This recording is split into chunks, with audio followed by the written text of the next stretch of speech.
Көкбөрү тарыхындагы эң мыкты 3 лакчы деп кимди эсептейсиз? Енді Көкбөрү тарыхында ең мықты лакчылар азыр. Сап башында Өмүрбек,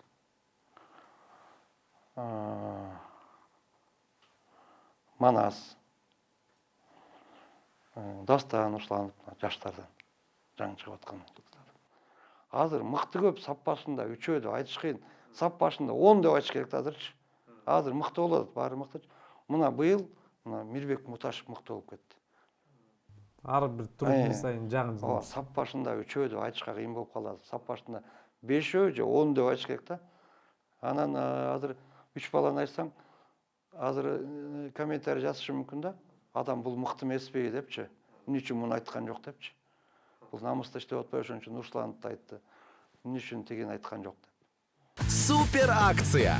Одон супер хит. 50 гигабайт болгону 230 сомго.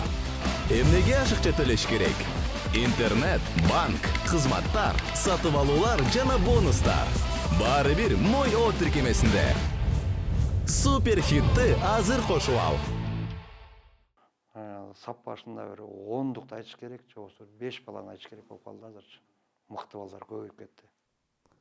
Аттарга токтолсок, эң мыкты ат Көкбөрүдө. Мына сиз 2015-тен бери аралашып келе жатасыз, ошол аралыктан бери эң мыкты аттары канчасын айта аласыз? 3-өсүн же 5-өсүн? Кимдер мыкты? Эң мыкты аттар азыр көп, азыр именно много ат, тиги ат деп айтыш кыйын. Бир күнү быйыл бул ат мыкты болсо, кийинки жылы башка ат мыкты болуп кетип атпайбы? Жок, мына ошол аралыктан, көп жыл аралыктан стабилдүү, туруктуу бир жыйынтык көрсөтүп жаткан аттардан кимдерди белгилеп кете аласыз? Мына оюн канча жылдан бери оюн болуп келет, Көкбөрүгө мына Крас азыр 22-ге чыкты дейт. Ошо аттардын эң аксакал ушу экен да. 22 жашта экен азырчы. Эң мыктысы ушуго деп ойлойм. Аватар да канча деген ынтымакты чемпион кылды, канча деген бийиктиктерге жеттик ушу Аватар мененчи. Аватар да канча жылдан бери ойноп келет. Аватар, Крас эски аттардан. Ахиллести дагы сиз убагында көрүп калдыңыз да?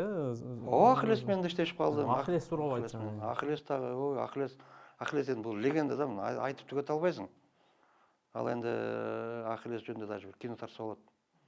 Ээси баягы Көкбөрү деген кино болуп, ээси акча албай эле койду, мен атым тарыхта калсын, кинода калсын деп Көкбөрү деген да киного ошо Ахиллестин аркасы менен Көкбөрү деген киного да тартылганбыз. Ахиллес Көкбөрүгө да тартылган. Бул эми легенда да айтып түгөтүшкө болбойт.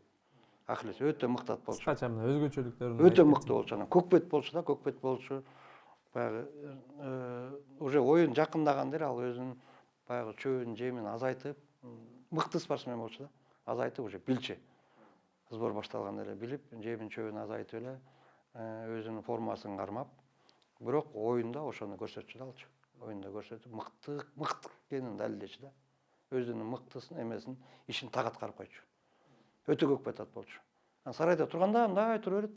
Анан эми сарайдын биринчи атаманы болчу да. Бардык аттар адан коркчу. Мындай аттын сырттаны деп койсо болобу, ошол өтө мыкты ат болчу да. Анан ал кийинки жылдары чабылбай калды, кичине травма алып калды. Чабылбай калды, бирок Ахиллес бар дагы эле, бирок чабыла элек да. Анан ошо мурунку аттардан ошо Аватар, азыр ошо Крас экөө келет да. Көп жылдардан бери.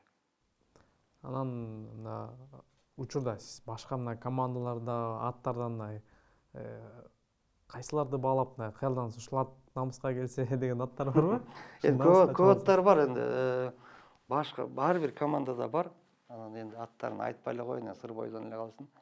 Көп аттар бар. Ар бир командада бир 3-төн 4төн мыкты аттар бар да. Энди ошол аттар ошол командаларга буйрусун.